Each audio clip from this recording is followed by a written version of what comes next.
Hi guys, hope all is well with you. So, on Tuesday, I sent out my inspiring note, which I send every other week. And this week, I talked about how to improve your relationship with yourself. Since it's almost Valentine's Day, we tend to focus on our romantic relationships, and there's nothing wrong with that because they need TLC too. But I wanted to focus on the most important relationship that we have, which is the one we have with ourselves. So anyway, I sent the email. My friend emailed me that night and was telling me how she enjoyed the email and that how she had kind of started off rocky at the beginning of the day with trying to handle some of her responsibilities. But she did end up getting her toes done and her eyebrows done for the first time in a long time.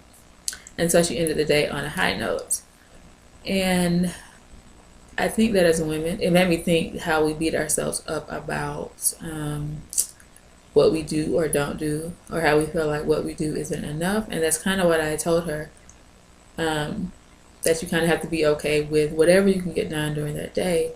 And then that made me think about how we beat ourselves up when maybe our schedules don't go as planned, or it's something really important that we wanted to do and we didn't get to do it, and we feel less than.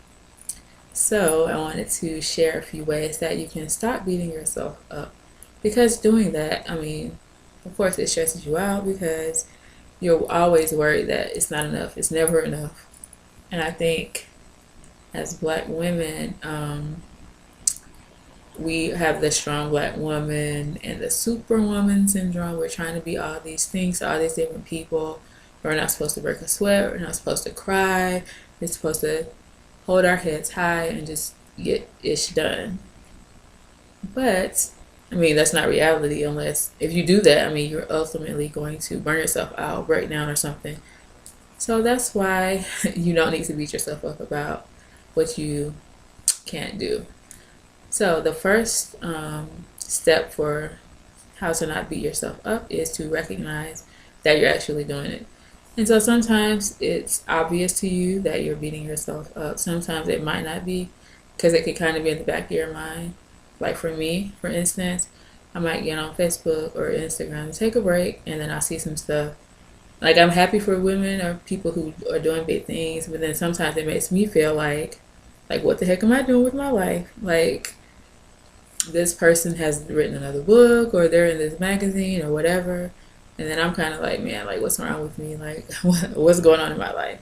And so I will recognize that thought and I'll put my phone down or whatever. But then I'll start back working and it's kind of still in the back of my mind, and I'll notice that my energy is off, my mood is kind of like I'm just not feeling it. And then I have to stop and be like, okay, what's going on with me? Like, why do I feel this way right now? So another way to tell is to just literally just stop and think about what were you just thinking about to make you feel that way. And so you can check in with yourself frequently throughout the day and just be like, what am I thinking about? Do I feel good right now? If not, why not? And if you're beating yourself up, you recognize that and redirect that thought to something else.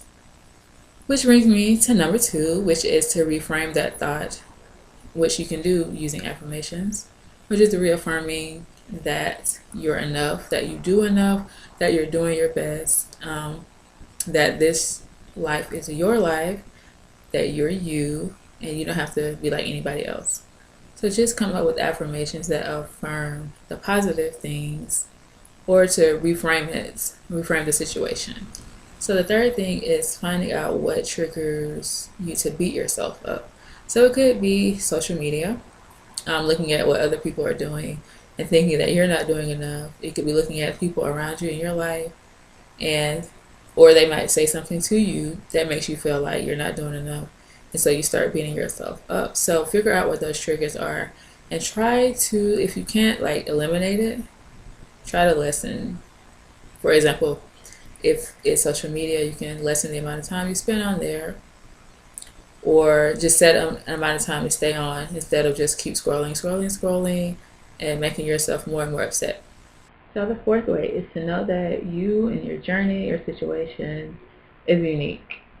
So I can get on Facebook and I'll see people with toddlers or even just kids working from home, and their kids, well, the picture they portray is their kids are off to the side doing their thing, having a good time by themselves.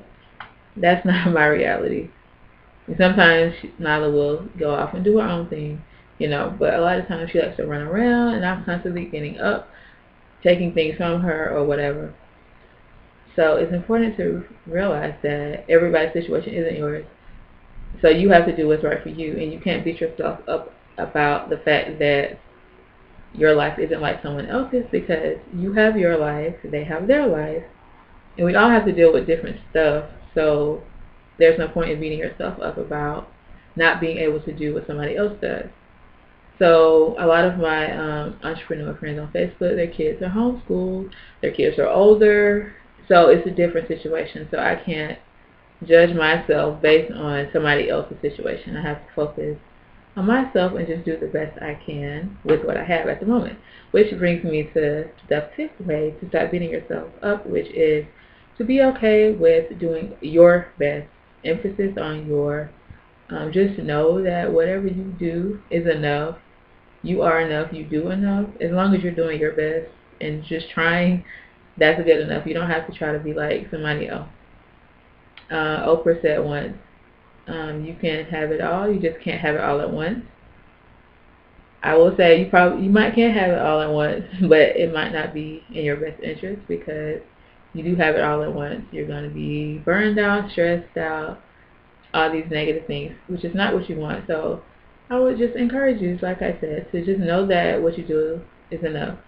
Some days you'll check everything off your to-do list. Other days you might check off one thing, you might check off nothing. The house may stay dirty a couple of days. The dishes might stay in the sink for a few days. If you can't get to it, then it is what it is. It's important that you also prioritize what actually matters. So if your kid is sick, work is probably on the back burner, and your house being clean is on the back burner. But it's okay, though, because you're doing what you need to do for your child. So whatever it is that you need to do for any given day, it's enough. You're enough. I promise you really are. You're doing your best, and that is amazing. So a bonus tip is to practice self-care. I feel like when you beat yourself up, you're sending the message that you're not enough, and that you're inadequate, and that you don't deserve the best, and that you don't deserve to be well taken care of. So this is where practicing self-care comes in. You're letting yourself know that you're worth it, that you are enough, that you're worthy of being loved, that you're worthy of taken care of. And some ways that you can practice self-care. You don't have to do anything elaborate. You don't have to go on a mini vacation by yourself for the weekend. You don't have to go get a massage or anything like that. You can take a walk around the block. If that's your thing, read some of a book, meditate, sit in silence to do nothing, take yourself out on a date. There's just so many different ways that you can show yourself that you love yourself and that you're worth being taken care of. So, question for you, how do you stop beating yourself up when it comes to you? So when those thoughts come to you, what do? How do you get rid of them? What kind of quote or affirmation or whatever do you use to remind yourself that you're doing the best you can? I'd love to hear from you, so you can leave a comment if you'd like, or you can email me at jamie@blackgirlsguidetocalm.com. Thank you so much for watching, and I'll see you next time. Bye.